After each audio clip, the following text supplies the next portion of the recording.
Kembali Kompas Siang Saudara, peringatan Hari Pers Nasional 2026 digelar pagi ini di Serang, Banten. Pada kegiatan kali ini, Banten menjadi tuan rumah penyelenggara HPN 2026. Agenda mengusung tema Pers Sehat, Ekonomi Berdaulat, Bangsa Kuat. Sejumlah Menteri Kabinet Merah Putih seperti Menteri Komunikasi dan Digital Mutia Hafid, Menteri Koordinator Bidang Pemberdayaan Masyarakat Muhaimin Iskandar, serta Gubernur Banten Andra Soni turut hadir dalam puncak peringatan Hari Pers Nasional. Kegiatan ini merupakan rangkaian dari agenda sebelumnya pada puncak perayaan Hari Pers Nasional. Sejumlah kegiatan dilakukan mulai dari sambutan Gubernur dalam Hari Pers Nasional hingga penyerahan anugerah kepada insan pers berprestasi.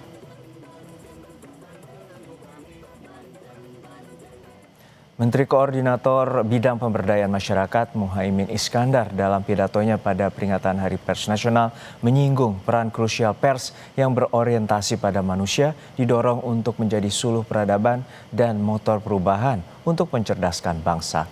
Jurnalisme yang berisikan verifikasi dan etika menjadi penentu bagi jurnalisme tidak kalah oleh algoritma hingga bisa melawan disinformasi dan menghalau berita bohong.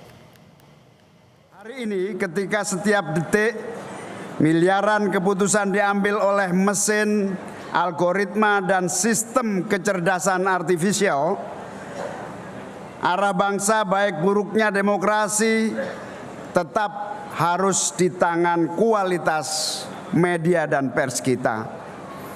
Jurnalisme tidak pernah netral dalam dampaknya. Ia menjadi suluh peradaban, menjadi motor perubahan, menjadi kekuatan yang membuka kabut yang membingungkan arah. Karena itu kepentingan bangsa tidak akan pernah lepas dari bagaimana pers bekerja, bagaimana pers menjaga nuraninya, dan bagaimana pers memaknai tanggung jawab sejarahnya. Hadirin sekalian, di tengah derasnya arus teknologi, kita harus jujur mengakui satu hal.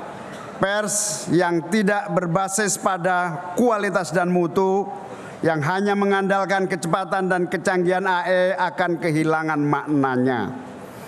Tanpa sentuhan manusia, jurnalisme berisiko kehilangan empati.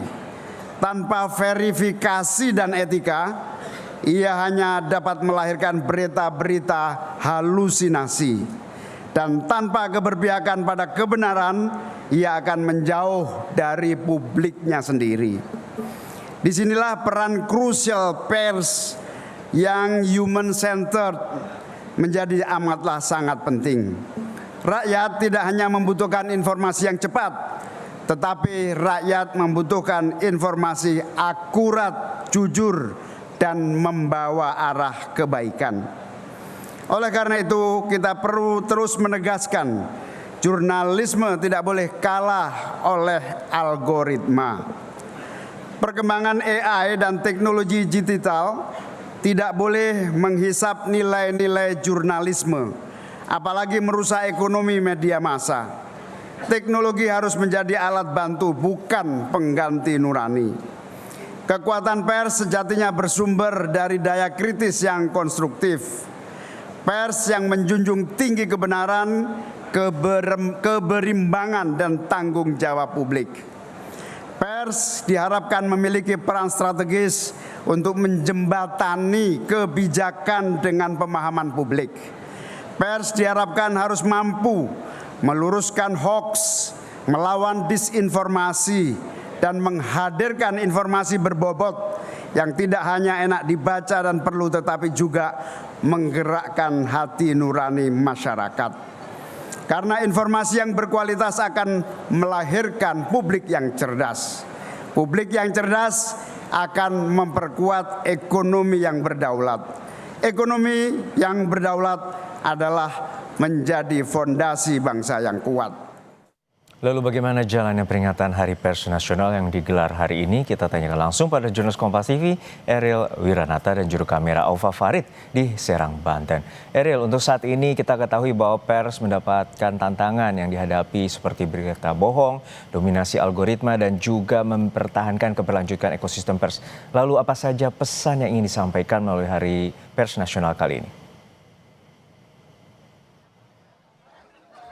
Ya Juno, hari ini berlangsung dari Hari Pers Nasional yang berlangsung di Banten, yang dimana juga ini dihadiri dari ratusan insan pers yang hadir di Banten ini. Tidak hanya itu saja, melainkan juga dari Gubernur Banten, Andra Soni, lalu kemudian juga dari Menteri Kabinet Merah Putih ini hadir, yang dimana memberikan pesan, yang dimana dengan mengedepankan terkait dengan verifikasi dari berita tersebut. Dan mungkin saya akan tanya secara langsung kepada Gubernur Banten bagaimana dari menjalankan dari Hari Pers Nasional yang berada di Banten. Dan saat ini saya sudah bersama dengan Pak Andra Soni. Selamat siang, Pak. Selamat siang.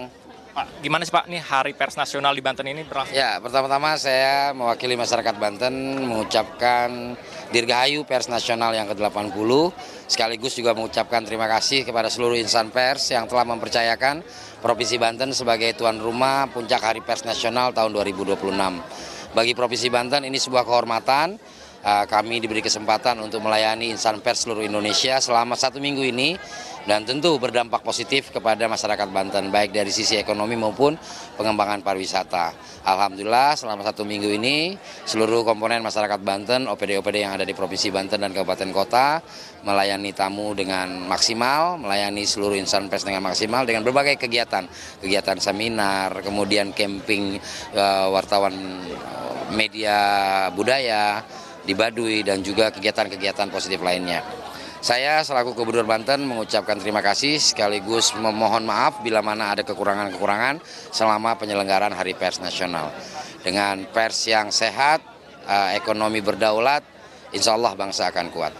Pak, mungkin jika melihat ini banyaknya ada but-but makanan ini ya, ini dampak dari HPN di Banten ini seperti apa sih Pak meningkatnya? Ya, kami tidak memungkiri bahwa dengan kehadiran para tamu dari seluruh Indonesia, ini membangkitkan semangat daripada pelaku UMKM di Provinsi Banten. Itu terlihat di venue pelaksanaan kegiatan Puncak Hari Pers Nasional, banyak UMKM yang terlibat, dan sebenarnya di sekitar Provinsi Banten di seluruh kabupaten kota juga banyak kegiatan-kegiatan yang melibatkan UMKM yang kemudian pasti berdampak secara ekonomi, termasuk wisata kita.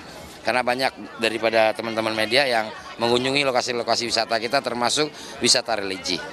Lalu Pak, terakhir terkait dengan Hari Pers ini nih Pak, apakah ada pesan ataupun terkait dengan harapan ke depannya? Ya, pertama pers selalu membersamai pembangunan mulai dari zaman pra-kemerdekaan sampai dengan zaman agresi, kemudian dilanjutkan zaman pembangunan saat ini. Dan bagi kami pemerintah daerah, pers merupakan kawan dalam berdiskusi, merupakan tempat untuk memvalidasi informasi-informasi dinamika yang terjadi di masyarakat. Maka tadi saya sampaikan lagi sesuai dengan tema pers Hari Pers Nasional tahun 2026, pers yang sehat, ekonomi berdaulat, bangsa kuat, itu mengalami yang namanya relevansinya. Jadi dengan pers yang sehat, insya Allah ekonomi kita akan berdaulat dan bangsa kita akan kuat. Baik, terima kasih banyak Pak Andra atas waktunya dan menyediakan di Banten ini HPN dengan baik, yang dimana dijumpai oleh pers-pers ini Pak cukup banyak ya.